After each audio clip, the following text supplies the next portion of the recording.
établira le royaume d'Israël.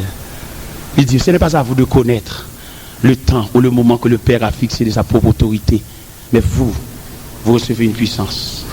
Le Saint-Esprit survenant sur vous, vous serez mes témoins à Jérusalem, dans la Judée, dans la Samarie et jusqu'aux extrémités de la terre. Pendant que Jésus a fait dernière réunion, ça, la Bible dit dans verset 9, 10, 11, puis Jésus perdu terre, Jésus suspendu. N'est tellement pas fait provision, le texte nous dit, ils avaient les regards fixés vers le ciel. C'est des hommes vêtus de blanc qui apparus et dit, hommes galiléens, pourquoi arrêtez-vous à regarder au ciel? Car ce Jésus qui s'en est allé reviendra de la même manière que vous l'avez vu allant au ciel. Mes chers amis, on nous réfléchit conception de l'église, ou même qu'à étudier, ou même qui est dans le séminaire, ou même qu'à étudier, pour venir reproduire ça seulement sous chair ou toute bagarre, on va qu'on a rien qui passe dans l'assemblée. On va qu'on a rien de monde qui dans l'église, de vieillards, de veuves, qui baguent petite, qui baguent mari, qui la pour contre cap dormir dans vieux cabane fait casser. C'est la conception de l'église là. Jésus, quand il dit, l'Esprit du Seigneur est sur moi pour annoncer de bonnes nouvelles aux pauvres, pour envoyer libres les opprimés, pour déclarer la liberté aux prisonniers. L'église a construit, c'est vrai, dans l'espace, il y a un pile monde, c'est vrai, mais il faut prendre toute phase construction, construction matérielle, construction physique. Il faut aller prier avec, il faut envoyer le docteur, il faut entretenir, mettez pour nous faire manger pour lui, mettez pour ben. Comme on t'a moi-même en tant qu'évangéliste, je prêche l'évangile partout. Et puis pour laisser un bon ministère des vieillards pour occuper les vieillards. Il y a 6 cellules vieillards à m'occuper. Il y a un vieillard Saint-Mam, il y a un vieillard Carrefour du Fort, il y a un vieillard Delma 20, il y a un vieillard Marché Serradot, il y a un vieillard Saint-Matin, il y a un vieillard tout partout. Pendant que Miami, il y a un médecin qui dit, il faut te l'or, je viens à Haïti, ça me fait pour vous. Je dis, moi, je n'ai pas besoin de rien, je suis satisfait. Même il y a des cellules de vieillards, souvent, je mets dans le travail avec eux. Il dit, quand on voit Saint-Marc, il y a 14 vieillards. Là, il prend soin, il va aux médicaments, il va manger, il va sur eux. Nous, on a fait vieillard nous-mêmes. Nous seulement là, nous avons la scène, Jacques, là, nous avons la scène, nous ne pouvons pas même garder ceux qui cabane couché, il va même garder s'il mangeait, il va même garder qui vire sale, qui sous lui, seulement là pour le vider la scène dans la gorge.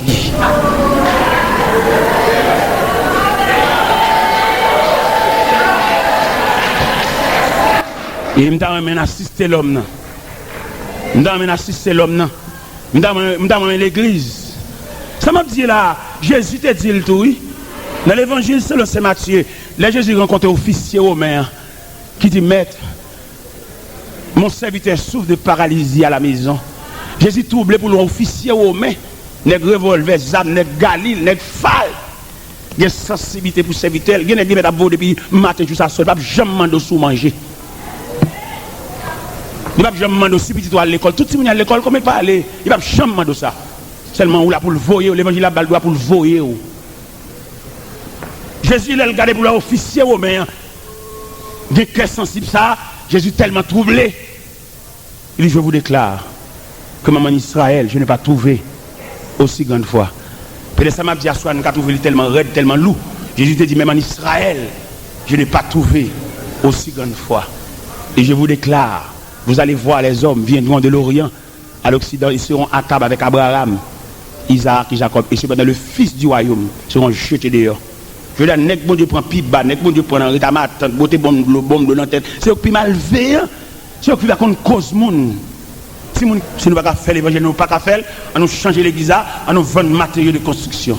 On nous vend bois 1, 12, 16. On nous vend fait 3, 8e, on nous vend fil à ligature. On nous vend cloutol, on nous vend ciment, on nous vend pigment. Nous ne pouvons pas faire l'église parce qu'il y a les exigences de l'église. Si vous voulez faire l'église là, dans le vrai sens, pas l'église entreprise, bien on seul monde qui rache le coupe et gain droit sur toute bagarre net, non, mais on pouvoir repartir. L'église comme un gouvernement qui divise en départements et en sections. C'est mon seul grand monde qui est chef rache couper. Il y a plusieurs départements, même dans le gouvernement, il y a le département de la justice, il y a le département de la santé, il y a le département de l'éducation. Il y a un tel qui diacre là, qui est le diacre, il connaît le diacre, il y a la scène pour le casser par épée, passer cabaret. Mais il n'y a aucune attribution. Il a dit à son ministre, il était supposé comme ministère. Que le Seigneur continue de prêcher l'évangile. Chapitre 9. Sur le chemin, Jésus voit un homme qui est aveugle depuis sa naissance. Les disciples de Jésus demandent, Maître, cet homme est aveugle depuis sa naissance. Donc, qui a péché, lui ou ses parents? Jésus répond. Ni lui, ni ses parents. Mais puisqu'il est aveugle, on va reconnaître clairement que Dieu agit pour lui. Pendant le jour, nous devons accomplir le travail de celui qui m'a envoyé. La nuit arrive et personne ne pourra travailler. Pendant que je suis dans le monde, je suis la lumière du monde. Après que Jésus a dit cela, il crache par terre. Avec sa salive, il fait de la boue et il met la boue sur les yeux de l'aveugle. Ensuite, il lui dit, « Va te laver dans l'eau, à Siloé. » Le nom Siloé veut dire envoyé. L'aveugle y va et il se lave. Quand il revient, il voit clair. Cet homme était un mendiant. Ses voisins et ceux qui avaient l'habitude de le voir avant disent, « Est-ce que ce n'est pas l'aveugle qui était assis et qui mendiait ?» Les uns disent, « Oui, c'est lui !» D'autres disent, « Non, c'est quelqu'un qui lui ressemble. » Mais l'homme dit, « C'est bien moi. » Alors les gens lui demandent, « Tes yeux se sont ouverts comment ?» Il répond, « L'homme qu'on appelle Jésus a fait de la boue. Il l'a mise sur mes yeux et il m'a dit, « Va à Siloé et lave-toi. » J'y suis allé. Je me suis lavé et maintenant je vois clair. Les gens lui demandent, « Où est-il, cet homme ?» Il répond, « Je ne sais pas. » On conduit chez les pharisiens l'homme qui, avant, était aveugle. Le jour où Jésus a fait de la boue et a ouvert les yeux de l'aveugle, c'était le jour du sabbat. Les pharisiens, eux aussi, demandent à l'homme, « Tu vois clair maintenant. Qu'est-ce qui s'est passé ?» L'homme leur dit, « Il m'a mis de la boue sur les yeux. Je me suis lavé et maintenant je vois. » Quelques pharisiens disent, « L'homme qui a fait cela ne vient pas de Dieu. En effet, il ne respecte pas le jour du sabbat. » Mais d'autres disent, « Un homme qui est pécheur ne pourrait pas faire des signes aussi étonnants. » Les pharisiens ne sont pas d'accord entre eux. Alors ils demandent encore à l'homme qui était aveugle, « Et toi, qu'est-ce que tu dis de celui qui t'a ouvert les yeux ?» Il répond, « C'est un prophète. » Mais les chefs juifs ne veulent pas croire que cet homme était aveugle et que maintenant, il voit clair. C'est pourquoi ils font venir ses parents et ils leur demandent, « Est-ce que cet homme est bien votre fils? Vous dites qu'il est aveugle depuis sa naissance?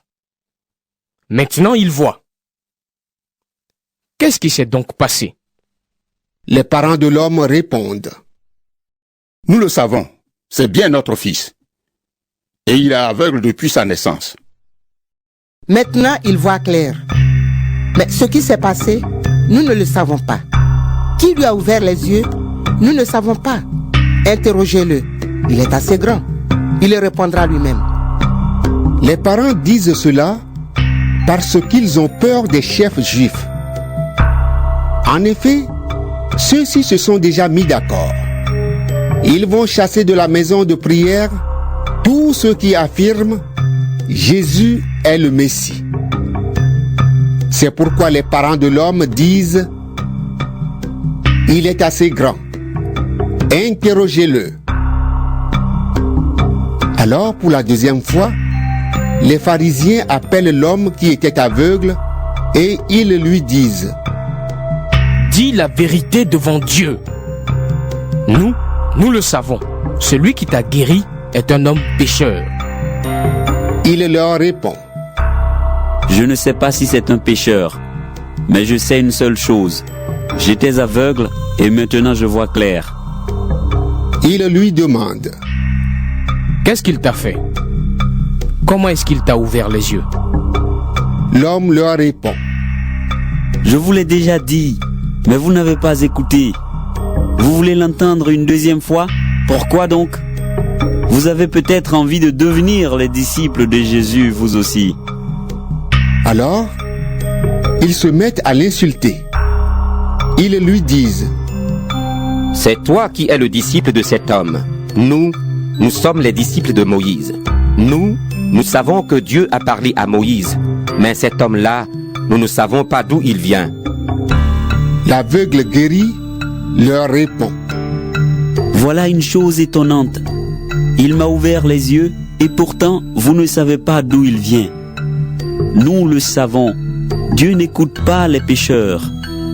Mais il écoute celui qui est fidèle envers lui et qui fait sa volonté. On n'a jamais entendu dire « Quelqu'un a ouvert les yeux d'un homme qui est né aveugle ». L'homme qui fait cela vient de Dieu. Sinon, il ne pourrait rien faire. Ils lui répondent. Depuis ta naissance, tu es tout entier dans le péché et tu veux nous apprendre quelque chose? Alors, ils le mettent dehors. Jésus apprend que les pharisiens ont mis dehors l'aveugle guéri. Jésus va donc le trouver et il lui dit: Est-ce que toi, tu crois au Fils de l'homme? L'homme lui répond: Seigneur, qui est-ce? Je veux croire en lui. Jésus lui dit: Eh bien, tu le vois. Celui qui te parle maintenant, c'est lui. L'homme dit: Seigneur, je crois. Et il se met à genoux devant Jésus. Ensuite, Jésus dit: Je suis venu dans ce monde pour que les aveugles voient clair et pour que ceux qui voient clair deviennent aveugles. Voilà le jugement. Quelques pharisiens sont là. Ils entendent les paroles de Jésus et ils lui demandent: Est-ce que nous sommes aveugles, nous aussi? Jésus leur répond: Si vous étiez aveugles, vous ne seriez pas pécheurs. Mais en fait, vous dites, nous voyons clair. C'est pourquoi vous restez des pécheurs.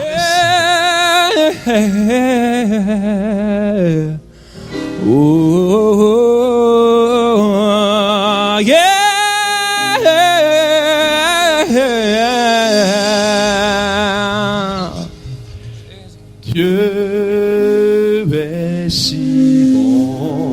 Dieu est si bon. Dieu est si bon.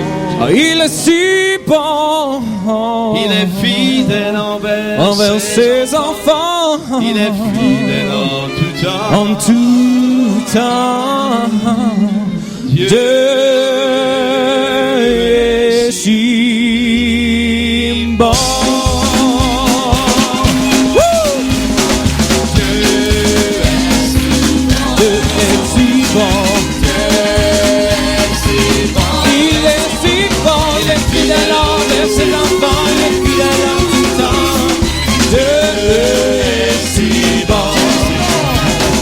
Dieu